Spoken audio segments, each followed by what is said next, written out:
Is anybody here in the band?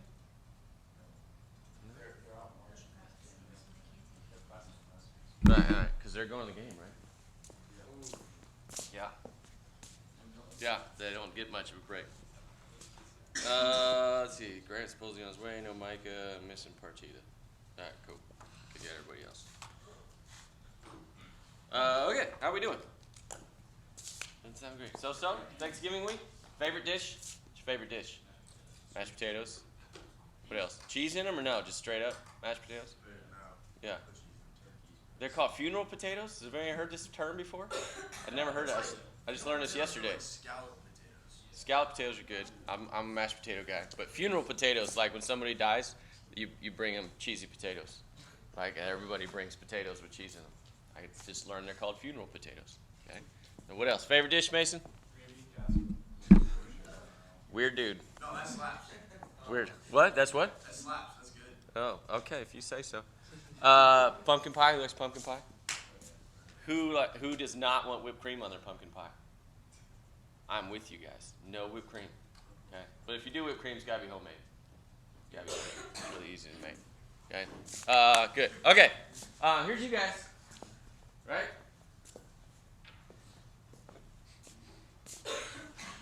No? No? Yeah. Some of you are nodding. Why? Why, Taylor? Your mind just finds a way to ruin it, I think. You're not I don't know. I think it's always something. Okay. Why? Why do you do that? Because I'm a dumbass, I guess. Yeah, pretty much. Okay, Laura, were you nodding? Were you agreeing? Why? What's your problem? Why do you do it? Why do you think? Because I feel like it's too good to be true. You feel like what? It's too good to be true. You get to be true? Too good to be true. Oh, it's too good to be true. So you think, okay, why? Why do you think that? Because I'm an ostrich. Okay. All right. Don't want to see it. Don't want to hear it. Things aren't going to work out. Right? There's a comedian who says, he says, I don't get optimists. He's like, they think something good's going to happen. Why would anything good ever happen? Sound right? Were you nodding too on this one, Sophia? Yeah. Why? I like validation and attention. You like validation and what? Attention. Attention? And if you don't get it? Yeah, well, you get it from the same person long enough, and it's kind of like, okay. Oh my God. Do you want to get married? Yeah. It's going to be hard, isn't it? Yeah. Okay? Some of you have sweaters that you haven't had for very long that you don't like anymore. And you want to stay with someone your whole life? It's hard, right? It's not impossible. Okay, fair enough. All right, who else? Anybody else? It's entertaining. What do you mean? You're a weird dude, James. Why? What, you don't like conflict?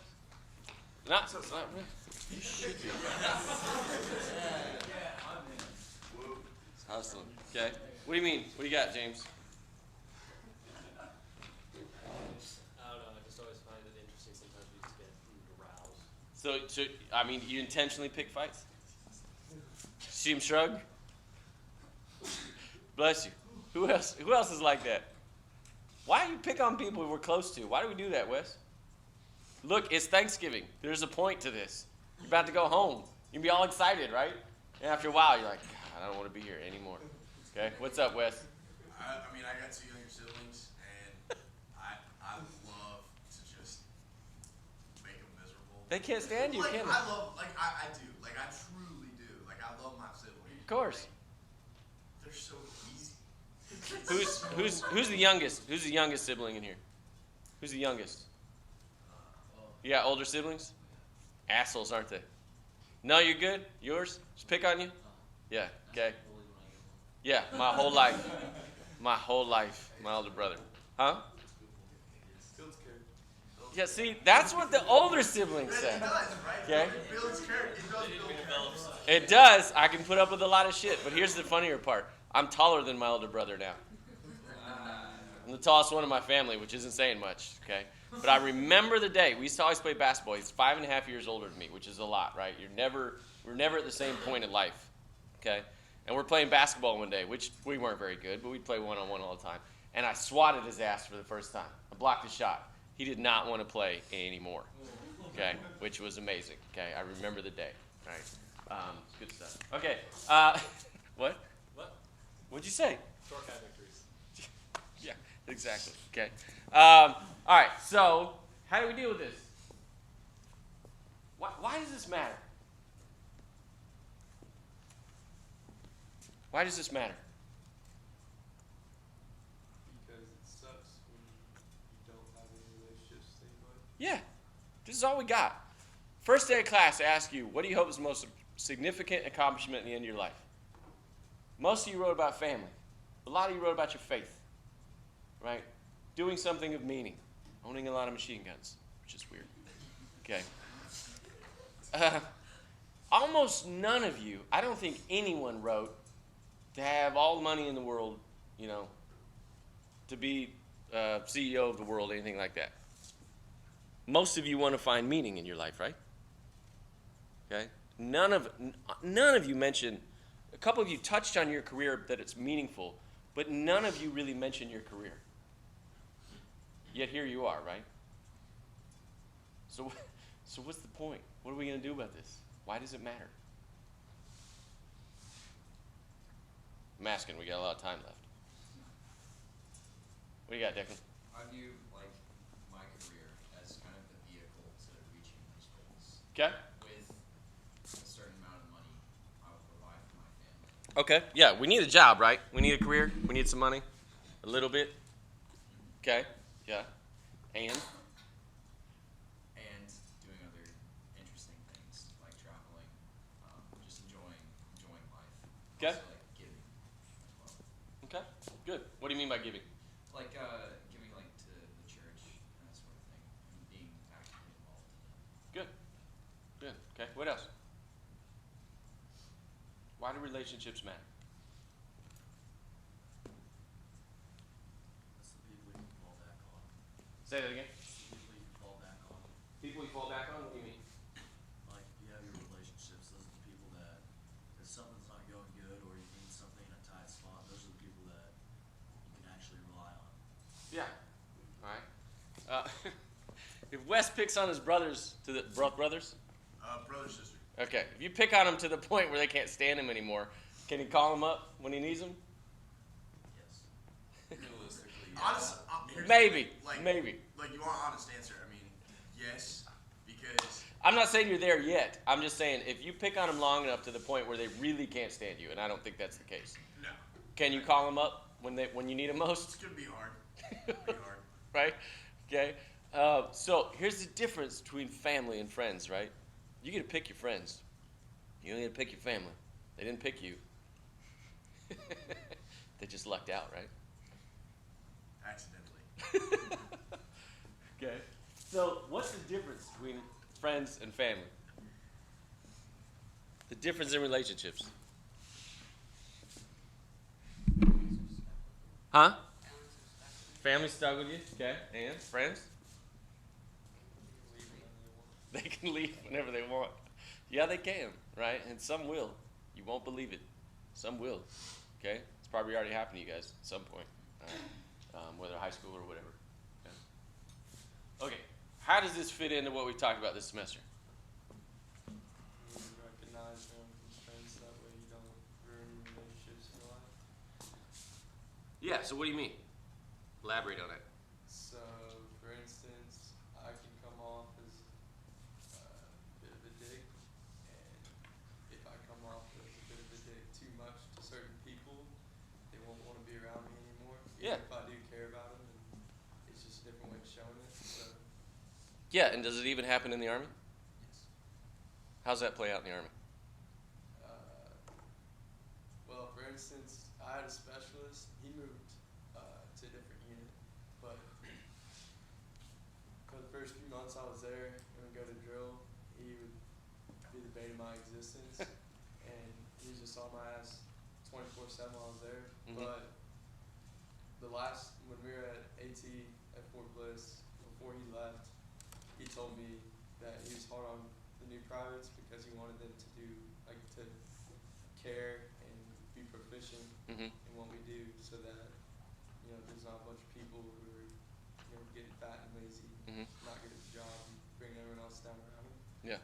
So he's an asshole, but he cared to see us succeed. Yeah. And is that how you took it? Is that what you wanted to do? No, but yes, it was good. It was good for me. Yeah. But it wasn't always fun. Right. Okay. You didn't like him for being an asshole, right? Right. Yeah. But you like the fact that maybe he cared? Yes. Okay. Build character? Yeah, See, you're doing something okay, like Wes. Okay. How do we think this plays out in the real world?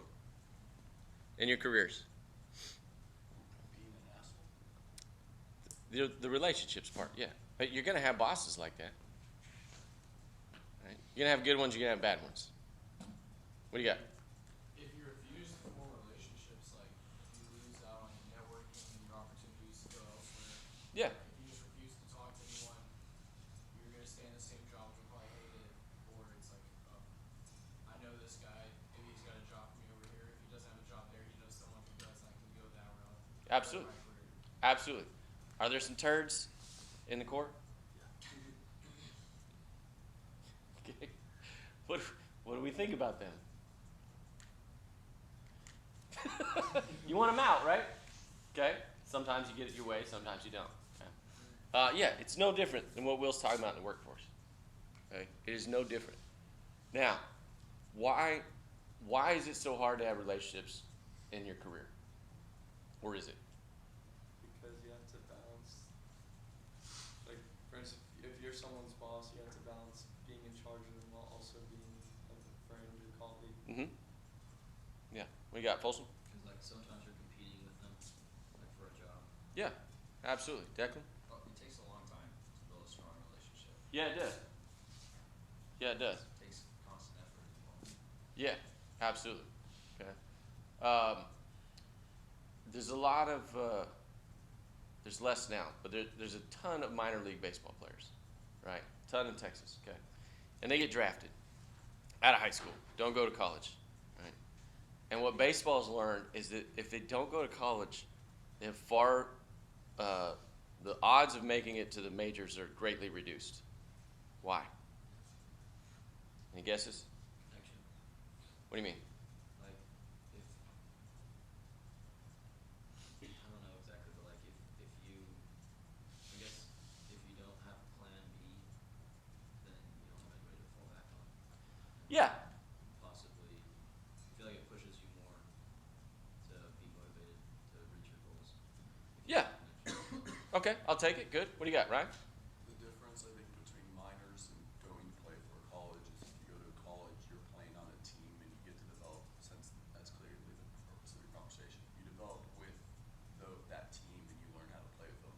If you go to minors, everyone's basically your competition and you can't let your teammates look too good or else then you're not getting drafted, they are. Right. So it's a lot cutthroat, but it's like subtle. Yeah, and how many did really dumb shit freshman year? Will was like excited to raise his hand, okay? So imagine, all right, that you're 17, 18, first time out of the house, you don't join the Corps, you don't come here for the discipline, okay? You end up on a minor league baseball team, and you got a $50,000 signing bonus. How you handling that? Irresponsible. Well, yeah, typically, okay? First of all, Uncle Sam's going to take about half. Okay, so you're 50 grand, you think you won the lottery, you got all the money in the world. It's 50 grand. That's 1 year's salary, okay? Uncle Sam takes half. You got 25K left, and you probably went and bought a car. Now you got nothing and no education. You have a new car. But, yeah, for a while, right? Until you wreck it, or your girlfriend does, or your boyfriend does, or whatever, okay? And then after 2 years, you fizzle out. All right? Because you do a lot of dumb shit, and it's your first time away from home and all that good stuff. Okay? Microcosm of what we're talking about in your career. It's not a whole lot different. You are going to make money, which is good, right? That's what we're all here for. Go get a good job and all that stuff.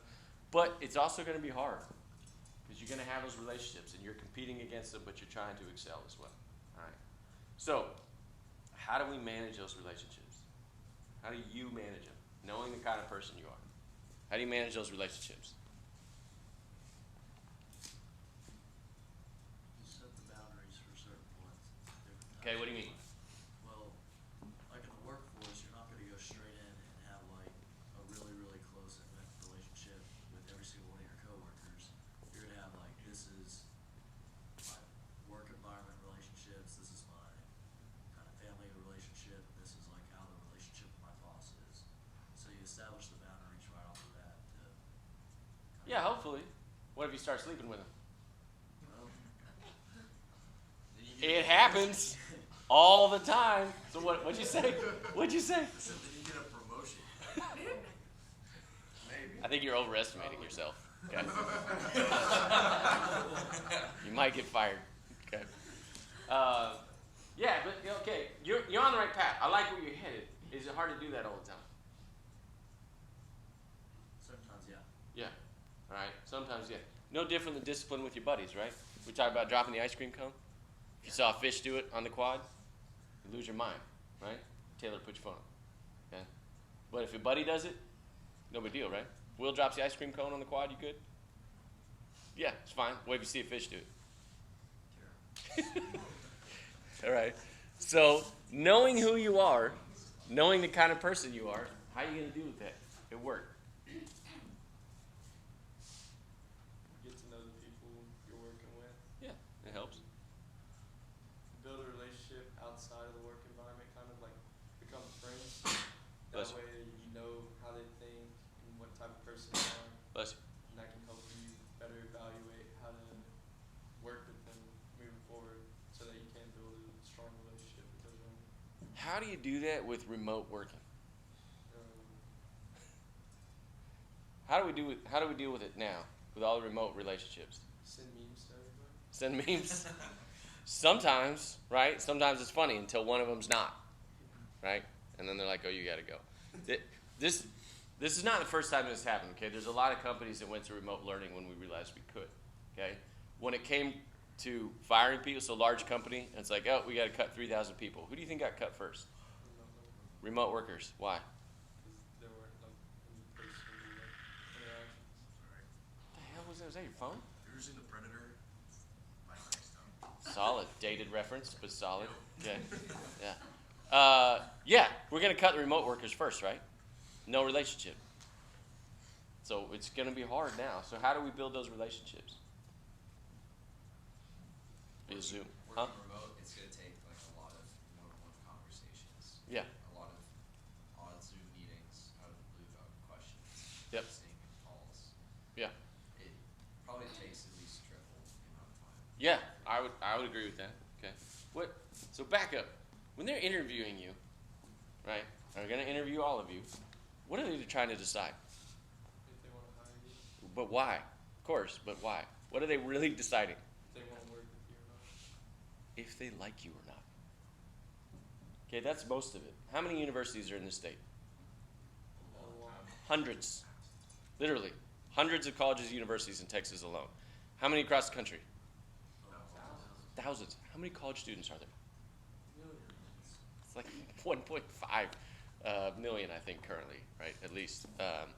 What? No, there's more than that. Where was that number? I think that was just in the New England area. There's like 1.5 million college students. For the United States population, 1.5 is kind of small. Yeah. I was trying to remember where I read that, but I think it was just in, like literally just in the greater Boston area, because there's so many college universities there.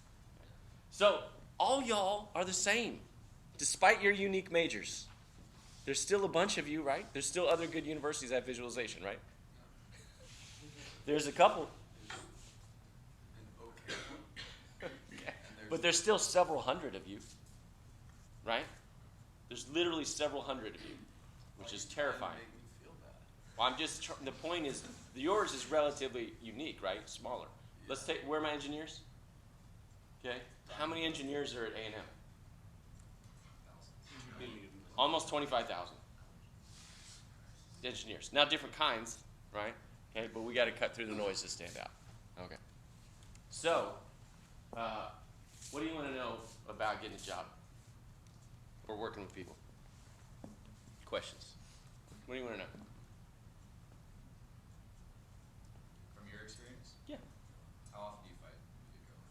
With coworkers? Yeah. That can be like anything from like a minor but relatively sharp disagreement to like call out I hate you. Yeah, it definitely falls into the politics of the workforce. There's gonna be people who don't like you, believe it or not. Okay, which is bullshit, right? Like, I'm a good dude, I'm a likable guy, and there were people who didn't like me, and that's really hard to deal with. And what it comes down to, this is why this is so important. When you're younger, this is the hard thing. You've got some flaws, and guess who has to change? You do. You're new, they're the boss. It's hard. It's hard to swallow your pride. It's hard to not pick that fight. So it's a challenge. I've been with good organizations. I've been with not good organizations. If you're in a good organization, I think you can honestly have those open, hard discussions, right? And it also helps if you know them, right? If I connect you, we might be totally different. We're at different points in life, whatever. They're older, younger, whatever it is. Kids, no kids, doesn't matter. But I got to get to know you a little bit so we can find some common ground. And then it's easier to have those hard conversations. Right? This also comes to, I think we talked about before, like passive aggressive. This is not a good thing, right? It's not a good thing in the workforce. Happens all the time, but it's not how we should resolve problems, right? So you have to find a way to be direct. Most of you are really not good at resolving conflict. Like statistically, you really overestimate yourself. All of us do. So it's actually very hard. But it happens pretty regularly. All right. The hardest thing is when it's your supervisor. What else? Can you be successful if you don't take in politics? Say that again. Can you be Can you be successful? successful in your workplace if you don't like take part in politics? Absolutely. Some of the most successful people I've seen absolutely stay out of it. The hard part there is coming across like you don't care. Right? If I stay out of all of it and I don't get in the mess, the hard part is coming across like you're just selfish and you're only about you. So it depends on the organization. In the military, what would you do? Still happens there all the time. If people don't like you, it's not going to go well. Ultimately, either I worked with a guy here in Texas, different unit that I'm with now, really was not liked, and eventually they moved him, and it wasn't for his benefit. So it's hard to get fired in the military unless you do something really stupid. But he just kept getting moved to where he basically didn't work with very many people anymore. So the relationship part still matters, even in something as hierarchical as military. Declan. When you say politics in the workforce, are you talking about like jockeying for like promotions and raises and that sort of It's all the above, right? So if you have, you'll see, especially in the military, you've seen this. You see the people that don't do their actual job, but just kiss ass. Yeah. Okay. It happens all the time in the workforce. There's people who go out of their way to kiss the boss's ass, to do something unrelated to their job, and they will get rewarded for it. Sometimes. Usually, eventually, it catches up with everyone.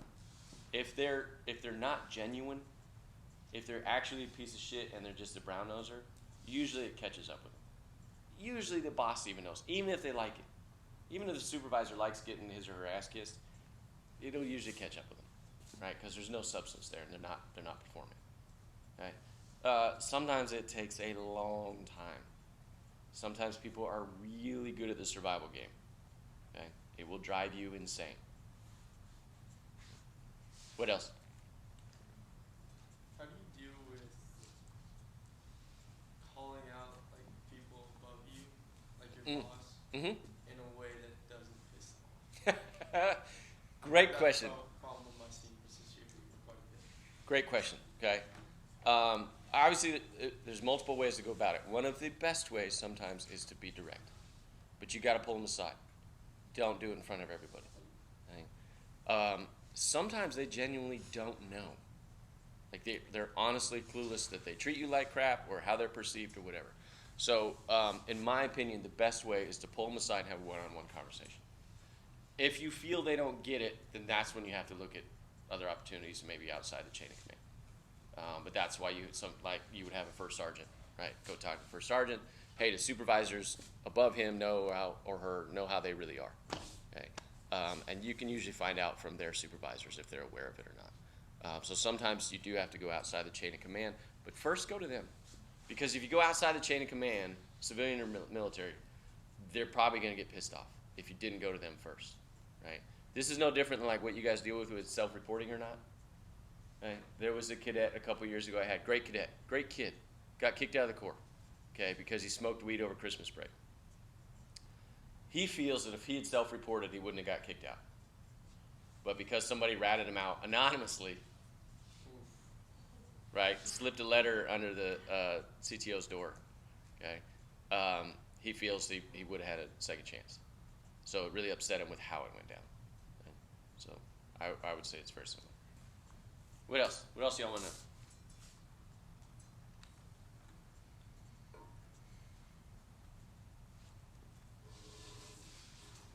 You guys are terrible. All you do is complain about what we do in SOMS, and I turn it over to you, just staring at me. What do you got? How do you deal with people being angry when you say no to them? Oh, that's a fun one. I don't give a shit. That's not true. Because again, this relationship part, okay? If they're angry with you because you say no, you have to validate why. Again, I think we've talked about, you've got to explain the why. So if you tell them no and they're upset, fair enough, they probably will be, okay? You need to justify it. If you justify it and you're correct, you feel you're correct, it's the right decision, whatever, they shouldn't really be that upset. But maybe give them a second chance. But they want to know why. Especially if someone puts themselves out there. You're an ostrich, right? I mean, if it's hard to put yourself out there and you just get shit on, well, you're not going to do it again, right? So you need to explain the why. Okay? The really hard thing, this is a really hard thing, especially when you're young. Don't take it personally. It's really not sometimes it is. Sometimes it's literally, I don't like James, I'm never going to take his ideas. Okay? That's a shitty boss, a shitty person. Most of the time, it's really not personal. And when you're young, that's a hard thing to kind of deal with. We're not saying that Laura had a bad idea. We're saying your idea was bad. There's a difference. Okay? And that's a hard thing to deal with. But don't take it personally. What do you got? So I have 2 questions. Okay. The first one is, have you ever gone into an interview, started it, realized that the company was not going to be a good fit for you, boss and not someone you're going to work with, and left the interview? Don't ever leave the interview prematurely. If you sit down and you're like, I'm not connecting with this person, that's okay. I've had that happen. And I'm pretty good at connecting with people, but it doesn't always work. I remember specifically I had an interview with a guy that I was really struggling to connect with. And did the best that I could, and that was it. And we were fine. I think we both liked and respected each other, but it wasn't going to work out very well. I've heard of this recently, the whole remote work. People were like, in Houston, Dallas, bigger markets, if they're not getting the answer they like, they're like, okay, thanks, and they leave. Okay. In 6 or 12 months, if the economy, is totally different, right, and people are hurting to find jobs or whatever, okay, you'd be like, oh, yeah, I remember this person. They bolted on the interview. Screw them. They're not getting a second chance. So, no, you finish strong, right, and honestly, hope to be in the position to turn them down. They might still offer you the job. But yeah, don't be afraid to go ahead and finish the interview. Don't walk out. What else? You have another one? So my second question is, you go to an interview, they say that they'll get back to you. What is your time period where you're like, this is an acceptable time to wait, and then when you cut your losses and move on? Because I know some jobs, they take a couple months to get back to you. Mm-hmm. And that, what it means that don't, in my opinion, means that they don't value your time. What if you don't have a way to support yourself and you're leaving them hanging for 2 months? Yeah, okay. This is like the question of if you get a girl's phone number, how long till I call her, right? I don't even know if you guys do that anymore, okay? It's all just Snapchat or whatever. Yeah, you got to take what you have to take. So you can't always wait around. So always follow up after the interview right away. Like have an email ready to go. Keep it short and sweet. Hey, thanks for the interview. Really excited. Please let me know next steps. Are you talking like within the hour right away? No, it's same day. Same day, yeah, because you might have few or whatever. For the love of God, if you type it out on your phone, you better proofread it. Okay, you don't necessarily need to go do that. Go home, type it out, whatever. It's pretty easy. I usually have it ready to go. But send them a follow-up email and then ask for the follow-up. Ask what's next or when will I hear. I'm really excited about the opportunity. When can I expect to hear from you guys? If they leave you hanging, you got to take the other job. Like if you're just looking for work and you need something because you need a job, then you got to take a job. If they call back 2 months later, then you have to deal with it. Okay, and you have to either be willing to leave or you got to turn them down, and that's okay. Just don't ever be like you didn't call me for 2 months. Screw you guys. Don't do that. Just say I would love to work for you guys, but I found another opportunity, and I'm sorry I couldn't wait this long. But if you have something down the road, I'd love an opportunity to interview again. It's up to you how you want to handle it, but you can't wait around forever if you need income, right? So yeah, don't be afraid of that. What do you got, Folsom? If you have like people below you and they're like underperforming, Mm-hmm. do you think it's better to try to motivate them to perform at their max, or find somebody new? So cut them loose or not? Is that what you're asking? I am a firm believer of giving people another chance and also finding their motivation. This is no different than what you guys deal with in the court, right? You got some people who just won't get it done, or they're not trying, or they don't care. You have to figure out the motivation. It's why do you want to be in the court? Okay, you should have an answer. And maybe it's just because I get a scholarship. Okay, fair enough. Do you want to keep that scholarship? Well, yeah, to get shit done. So you have to find the motivation. It's often hard to do. Sometimes people don't care. So if you give them a second or third chance, then it's probably time to move on. And you can make that point, all right? But remember, coercive power is the least effective type of power. So use a better form than just telling them, hey, do this or else, because it probably won't go well, especially what we know about people's constraints, right? Good question. What else? Stone. Have you had to fire or reassign someone? Yes. How'd you go about it? It's not fun. It's really not. Even if you don't like them. I mean, genuinely. Even if you're like, this person's a piece of shit, they gotta go. It's still not fun. Again, I will go through every opportunity to try and help somebody out. But if it's not working, then let's find another solution for you, which is how you want to go about presenting it. Let's find another thing for you to do, because this ain't working. They usually know it. They usually know it. What about, have you ever been fired or have to get let go? Yep. What's the best way to handle that? Just lay down and cry. Life's hard, don't try. It's the main moral of my classes. Life's hard, don't try. I have been let go. It was never related to job performance. Like, just company was downsizing? No, it was personal. It was political. It was, I don't like it. It's no different than, I go back to sports a lot. There's guys in the NFL who come out of Alabama and don't make it, right? Or here, or LSU, with like best football teams in the country, okay? Because the coach didn't want you. I wanted James. Well, not James, he's Gimpy. I wanted Jimmy, okay? I'm the coach, but you're the GM. You drafted somebody else. He wanted somebody else. I'm not going to give them the same opportunity of the guy that I wanted to come play for me, right? So it literally has been personality conflicts both times, and I was wronged both times. I was in the right. Nothing I could do about it. Okay? I went to way up the chain of command, and they're like, "Look, we like you. We would love to keep you. I can't help you," kind of thing. It's really hard, but I'm still here, right? Like you're gonna be okay. I just on KBTX this morning. Any majors? Anybody in business? Some dude just gave $20 million to finance. What? You raised? Scratching my head. Oh, okay. Some donor just gave $20 million to finance, and he's a 2001 graduate. So he's the same age as me, and he's got a little bit more money. Okay. I had $20 million. I'd be honest. I'd still be teaching here. I wouldn't be teaching anywhere else. Okay. He was working for Lehman Brothers in 08, 09 when the economy tanked and everything went to hell, and he got fired or let go. The company let him go because they weren't keeping people. And he just gave $20 million to A&M and literally said, because of that happening, I went out on my own. And so he viewed that as a positive, and that's kind of what you have to do. Yeah. Look, it's not going to kill you. It won't kill you. Don't let it. Failure's going to happen. What else? What's a good way to set a relationship with the people under you? Under you? So you care at the same time you're not a pushover. Yeah, I think that's comes down to good cop, bad cop sometimes.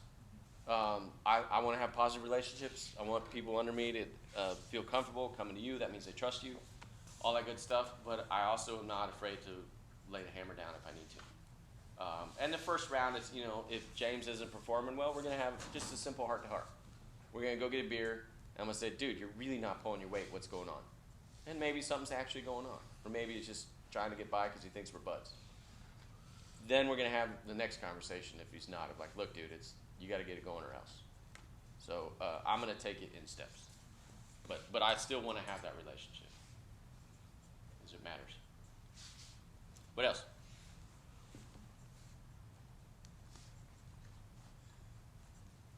Anything in life? How does one get a job? How what? How does one get a job? How do you get a job? Did I not tell you about getting my first job?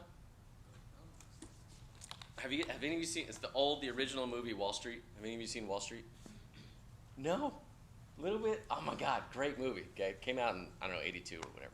Okay, it's a great scene in there. They don't have the whole scene on YouTube because I pull it up one of my other classes. I graduated in June of 2001. Economy is kicking ass. Okay, things are great. This is before 9/11. This is June before September 11th. Okay. I basically stretched out one last summer, right? Looking for a job, but kind of enjoyed one last summer, not thinking I wouldn't ever have one again. And I was calling the company I wanted to work for every day. Like 4 or 5 times a week, I was calling the company I wanted to work for. And I was calling others. I was applying everywhere and calling other companies. But the company I really wanted to work for, this is like early days of Google, okay? I actually had a book of lists, right? It was a business publication and blah, blah, blah. I had the name and phone number of the general manager, okay?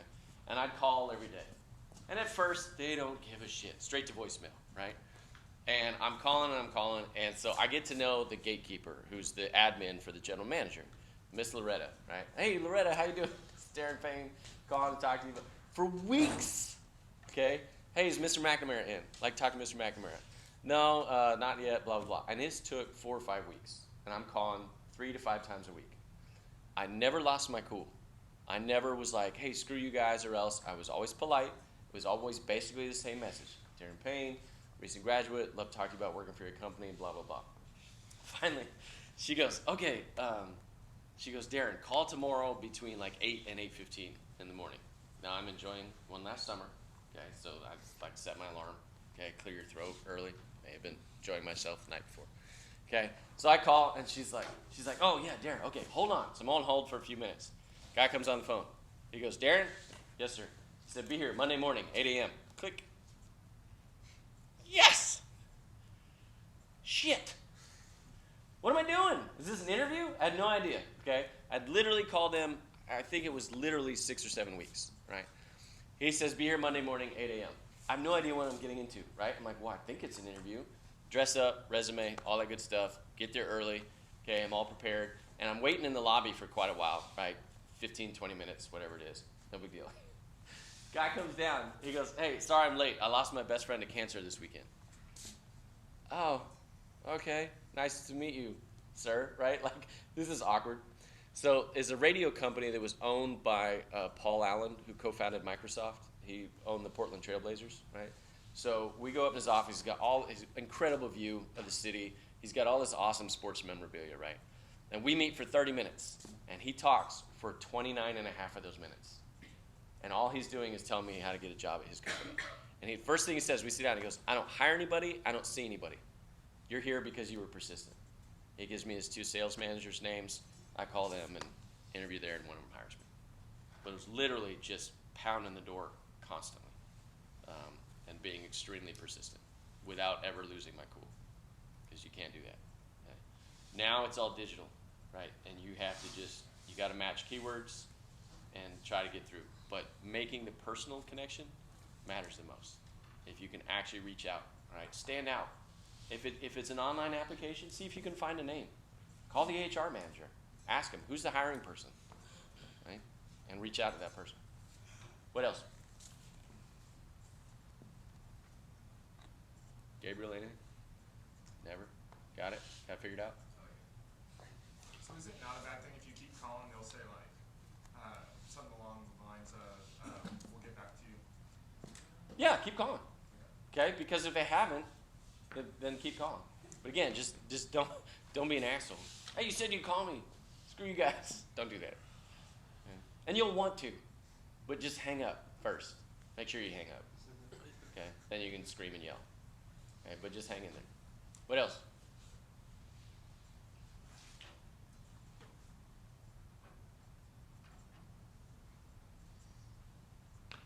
Do you guys want to know anything about the core that they didn't tell you?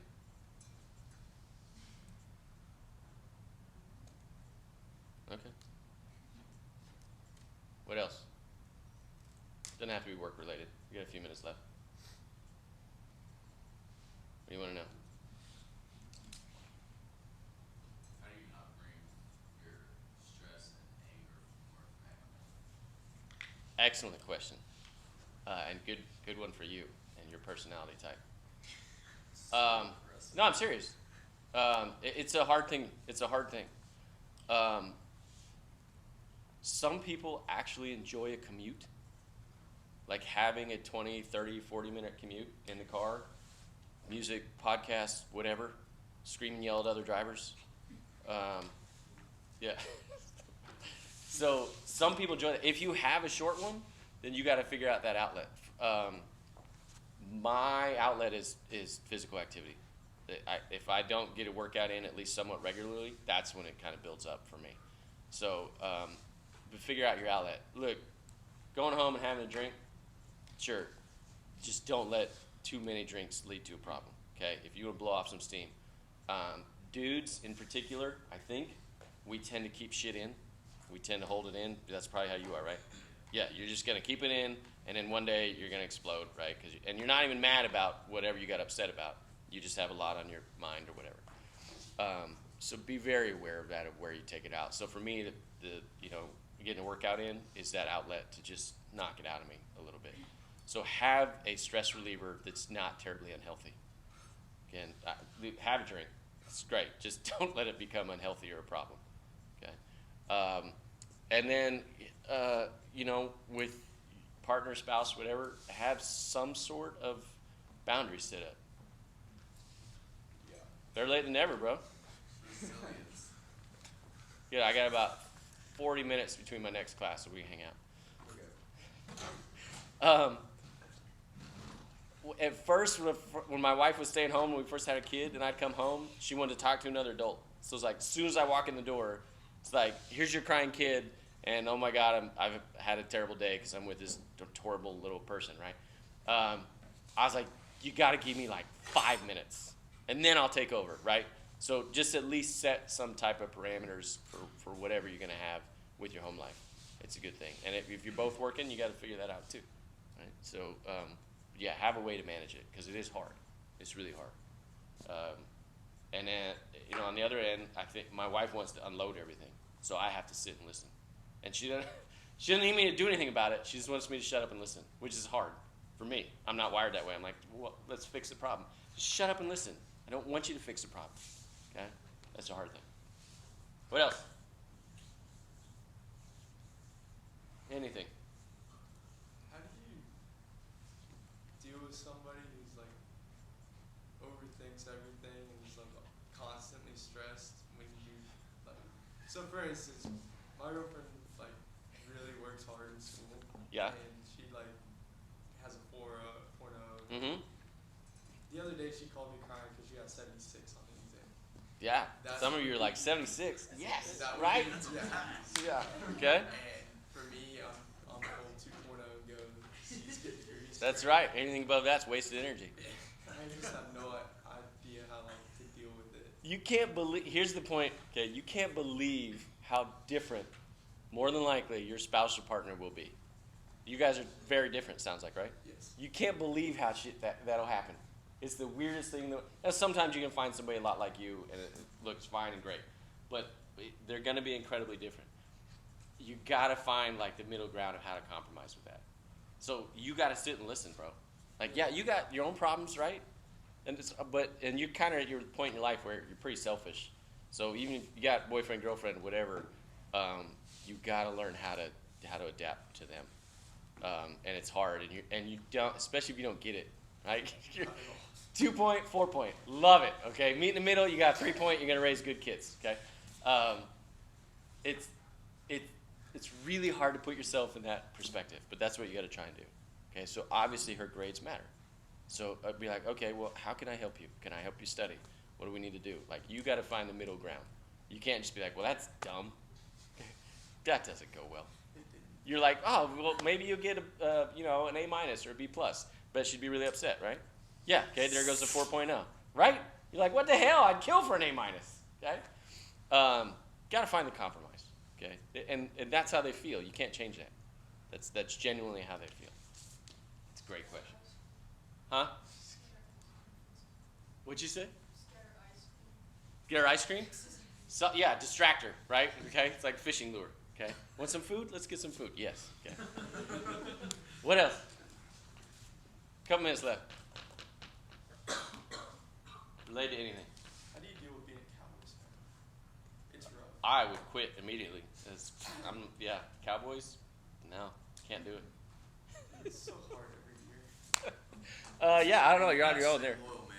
Huh? Just keep the fire burning. I will say you never quit on your team. Okay, never quit. We Oregon State. We play Oregon, who are like T-Sips. Okay, I hate them more than anything in the world. We play them on Saturday, and we have not been good for a long time, right? And we're having a pretty good year. You stick by your team. Always stick by your team. Okay. I'm a Cubs fan too. Right, but 2016. That's all I needed in my life. One World Series, and I got it. I'm good. Okay, stick by your team. What else? Anything in life?